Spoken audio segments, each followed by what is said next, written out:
نصلی وسلم علی رسول الکریم اما بعد۔ ایک سوال ہے کہ ایزی پیسہ اکاؤنٹ کھلوانا اور اس کی ایپ ڈاؤن لوڈ کرنا اور اس پہ بینیفٹس لینا، منٹس ملتے ہیں، پیسے ملتے ہیں، اور اسی طرح جب اس میں پیسے رکھوائے جاتے ہیں ایزی پیسہ اکاؤنٹ میں تو اس پر بھی مختلف فائدے ملتے ہیں، کچھ منٹس ملتے ہیں، پیسے ملتے ہیں، تو وہ اماؤنٹ کے ساتھ لنکڈ ہیں۔ 1000 پہ اتنے ہیں، 2000 پہ اتنے ہیں، 3000 پہ اتنے ہیں۔ تو آیا اس ایپ کو ڈاؤن لوڈ کرنا اور اس کی اس فیسلٹی کو استعمال کرنا اور اس پہ ملنے والے جو فوائد ہیں، جو بینیفٹس ہیں، اس کو اویل کرنا درست ہے یا نہیں ہے؟ تو اس سلسلے میں دو چیزیں الگ الگ سمجھ لینی چاہیے۔ پہلی بنیادی چیز یہ ہے کہ آپ ایزی پیسہ، جیز کمپنی کا، ٹیلی نار کمپنی کا یا کسی بھی کمپنی کی اپلیکیشن جب ڈاؤن لوڈ کرتے ہیں، اس اپلیکیشن کو ڈاؤن لوڈ کرنے کی بیس پر جو آپ کو منٹس ملتے ہیں یا جو بھی آپ کو پیسوں کی صورت میں آپ کو شو ہو رہا تھا کہ آپ کو 10 روپے مل گئے ہیں یا 20 روپے مل گئے ہیں یا 100 روپے مل گئے ہیں، یا جیسے ہوتا ہے کہ آپ کو بیلنس بیک میں آ جاتا ہے، تو بنیادی طور پہ یہ سہولت یعنی اس اپلیکیشن کو ڈاؤن لوڈ کرنے کی بنیاد پر جو منٹس آپ کو ملتے ہیں اور جو بھی فائدے آپ کو ملتے ہیں وہ درست ہے،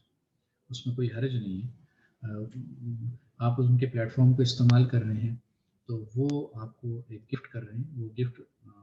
میں کوئی حرج نہیں ہے، کوئی مذائقہ نہیں ہے۔ البتہ وہ گفٹ کیونکہ وہ آپ کے اکاؤنٹ میں یا آپ کے بیلنس میں شو کر رہے ہوتے ہیں پیسوں کی صورت میں،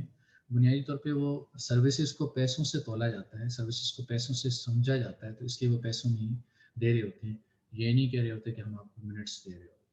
کیونکہ اگر منٹس دے رہے ہیں تو آپ پھر وہ منٹس یوز کریں گے، اگر ایس ایم ایس دے رہے ہیں تو آپ ایس ایم ایس یوز کریں گے، تو انہوں نے ایک سروسز کا ایک پیکیج بنا دیا، وہ آپ کو گفٹ میں دے رہے ہوتے ہیں۔ اچھا، دوسرا مرحلہ یہ ہوتا ہے کہ جب آپ اپلیکیشن ڈاؤن لوڈ کر لیتے ہیں تو اپلیکیشن ڈاؤن لوڈ کرنے کے بعد آپ اس کے اندر ایک بیلنس رکھتے ہیں، یعنی ایزی پیسہ اکاؤنٹ کے اندر آپ 1000 روپے رکھتے ہیں، 2000 رکھتے ہیں، 5000 روپے رکھتے ہیں، تو اس 1000 روپے رکھنے پر آپ کو کمپنی بینیفٹس دیتی ہے، آپ کو منٹس دیتی ہے، آپ کو پیسے دیتی ہے، پھر ان پیسوں کو آپ منٹس کی صورت میں یا آپ ایس ایم ایس کی صورت میں یا ایم ڈیز کی صورت میں آپ اس کو کنزیوم کر سکتے ہیں۔ تو اب یہاں پہ جو آپ پیسہ 1000 روپے، 2000 یا 5000 روپے رکھواتے ہیں، پہلے ہم اس کی شرعی حیثیت کو دیکھتے ہیں، پھر ان پیسوں کی بنیاد پر ملنے والے جو فوائد ہیں ان کی شرعی حیثیت کو دیکھیں گے۔ تو پہلے جو آپ 1000 روپیہ رکھواتے ہیں، یہ بنیادی طور پہ آپ کا 1000 روپیہ ان کے پاس ایک طرح کی لوگ تو امانت سمجھتے ہیں، لیکن کیونکہ امانت جب اگلا بندہ خرچ کر لے تو وہ قرض کی شکل اختیار کر جاتا ہے، تو بنیادی طور پہ جو پیسہ آپ نے ایزی پیسہ اکاؤنٹ میں رکھوایا ہے وہ کمپنی کے ذمہ قرض ہے، اور کمپنی نے کسی بھی وقت آپ کو جب ضرورت پڑے گی یا آپ نکلوانا چاہیں گے تو وہ رسپانسیبل ہے کہ وہ آپ کو عطا کرے، اور یہی ہوتا ہے کہ آپ جب بھی نکلوانا چاہتے ہیں آرام سے نکلوا سکتے ہیں، اور یہ آپ پابند نہیں ہوتے کہ آپ اس کو ریچارج ہی کریں یا اس پیسے کو آگے بھیجیں یا کسی سروسز میں استعمال کریں، بلکہ آپ اس کو کیش میں کی صورت میں بھی نکلوا بھی سکتے ہیں۔ تو اس کا مطلب یہ ہے کہ یہ پیسہ آپ کا کمپنی کے پاس 1000 ہے، 2000 ہے، 3000 ہے یا 4000، 5000، یہ قرض کی صورت میں پڑا ہوتا ہے۔ اب اگلی بات آ جاتی ہے، ایک حدیث میں آتا ہے، پہلے بھی اس پہ ڈسکشن ہوئی ہے کہ کل قرض جر منفعۃ فوربا، کہ قرض کی بنیاد پر انسان کو جو بھی نفع ملتا ہے وہ نفع سود کے زمرے میں شمار ہوتا ہے۔ تو اب یہاں پہ دیکھا جائے کہ قرض اگر 1000 روپیہ ہے تو اس پہ نفع کم ہوگا، قرض جب 1000 روپے سے بڑھ جائے گا، اسی طرح 5000 ہو جائے گا، 6000 ہو جائے گا، تو اس پہ جو بینیفٹس ہیں وہ بڑھ جائیں گے۔ تو اس لیے یہاں پہ ایزی پیسہ اکاؤنٹ میں جو اس قرض کی مد میں اور اس قرض کی بنیاد پر جو بیلنس کی صورت میں یا اسی طرح منٹس کی صورت میں یا ایس ایم ایس کی صورت میں جو فیسلٹیز ملتی ہیں وہ شرعی نقطہ نظر سے درست نہیں ہیں، ان کو استعمال نہیں کرنا چاہیے۔ اب اس میں حل کیا ہے؟ ہم لوگ ایزی پیسہ اکاؤنٹ استعمال بھی کرتے ہیں، تو ہمارے یہاں عمومی طور پہ یہ ہوتا ہے کہ انڈیویجول حل سوچ رہے ہوتے ہیں، تو حل یہ ہے کہ ہر کسٹمر ان کو کلیم کرے کہ بھائی علماء سے، اسکالر سے آپ رابطہ کر کے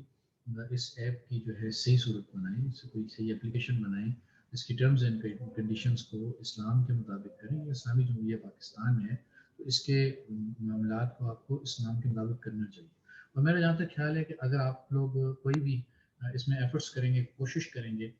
تو ہر کمپنی اپنی ٹرمز اینڈ کنڈیشن کو نظر ثانی آسانی سے کر لیتی ہے، لیکن عمومی طور پہ ہمارے یہاں لوگ اس کو ایکسیپٹ کر لیتے ہیں اور جیسے جیسے آ رہا ہے اس کو قبول کر کے اس کو استعمال کرنا شروع کر دیتے ہیں، تو اس طرح تبدیلی نہیں آتی، اس طرح وہ معاملات شریعت کے مطابق نہیں ہو سکتے۔ تو ایک تو صورت اس کو حلال کرنے کی، صحیح کرنے کی یہ ہے کہ کمپنی کو فورس کیا جائے، اور علماء کی بھی یہ ذمہ داری ہے کہ ان کے کانٹریکٹ کو پڑھیں پڑھ کے جو ہے ان تک جو ہے ایک میسج بھیجیں، ان کو ای میل کریں اور ای میل کر کے ان کو بتائیں کہ اس کے اندر یہ خرابیاں، ان خرابیوں کو اس طرح دور کر کے اس کو جائز طریقے سے بھی پیش کیا جا سکتا ہے۔ اور دوسرا یہ ظاہر بات ہے ہم ایز اے کسٹمر ہم نے استعمال کرنا ہے تو اس صورت میں جب آلٹرنیٹیو حلال ہے تو حلال آلٹرنیٹیو موجود ہونے کی صورت میں ہمیں حرام پہ نہیں جانا چاہیے، ناجائز پہ اور غلط راستوں کو استعمال نہیں کرنا چاہیے، اس پہ نہیں جانا چاہیے۔ اللہ تعالیٰ عمل کی توفیق عطا فرمائے۔ السلام علیکم ورحمۃ اللہ۔